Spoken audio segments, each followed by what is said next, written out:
How's it going, Digidestined? I'm Gleaming Garmore, and I think Digimon has a bit of a type problem. When the first wave of Starter Decks released, we got our first look at a brand new Digimon card game with a brand new card layout. The information on the cards was conveyed clearly and in a bold font. All of it was relevant to the gameplay. All of it except for one little bit. Do you see that? Right underneath the card's name, right justified, there are 3 traits.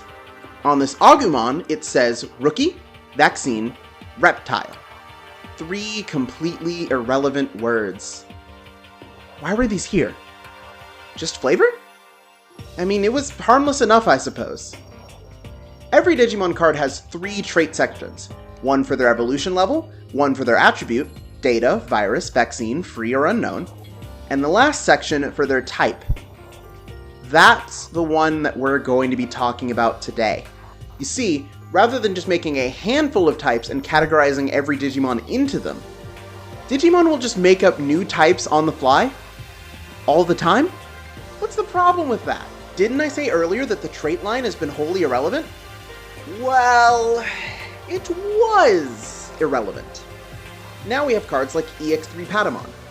On play, reveal the top 4 cards of your deck. Add 1 yellow card with Angel, Cherub, Throne, Authority, Seraph, or Virtue, other than 3 Great Angels in one of its traits, and 1 card with the 4 Great Dragons trait from among them to your hand. Place the rest at the bottom of your deck in any order. That one was kind of a mouthful. Angel, Cherub, Throne, Authority, Seraph, or Virtue? What are all these traits? Well, it turns out that in Japanese, they're all subclasses of Angel. In English, however, they have created 5 unique traits to account for 6 Digimon in total. Slash Angemon, Clavis Angemon, Seraphimon, Ophanimon, Razielmon, and Cherubimon.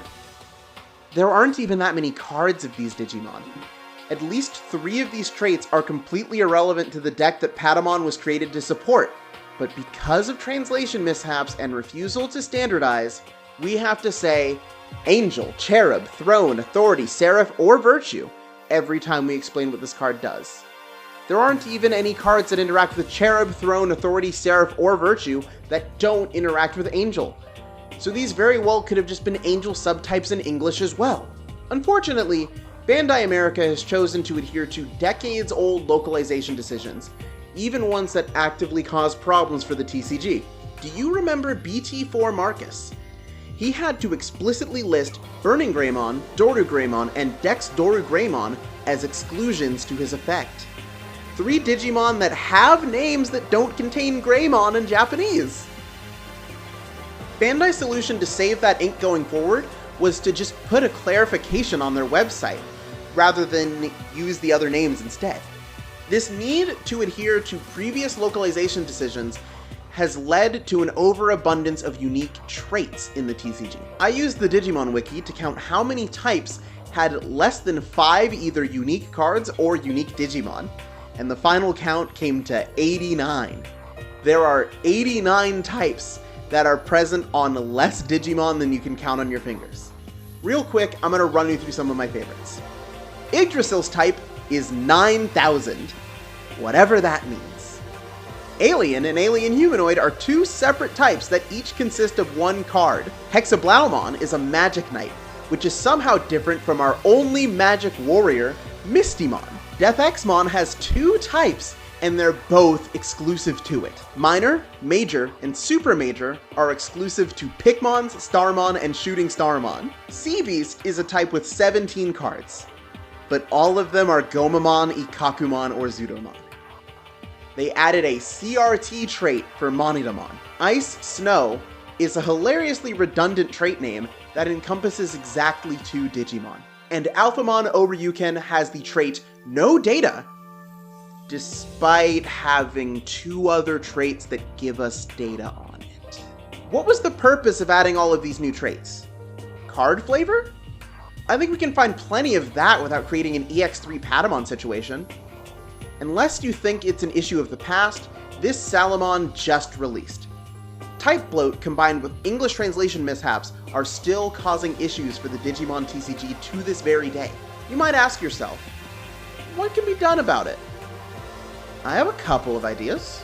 First of all, we need to stop printing new types.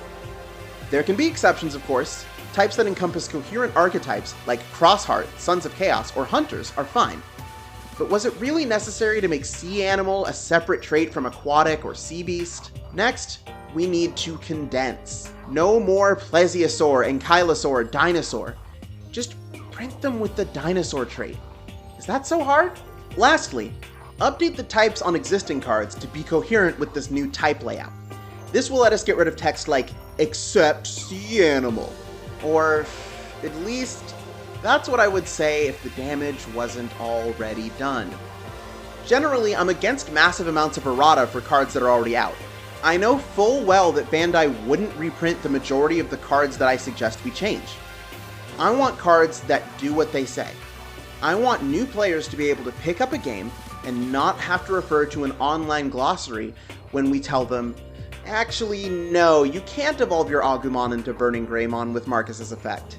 No. Instead, we have to press forward and hope Bandai learns from their past mistakes. Unless we can invent time travel.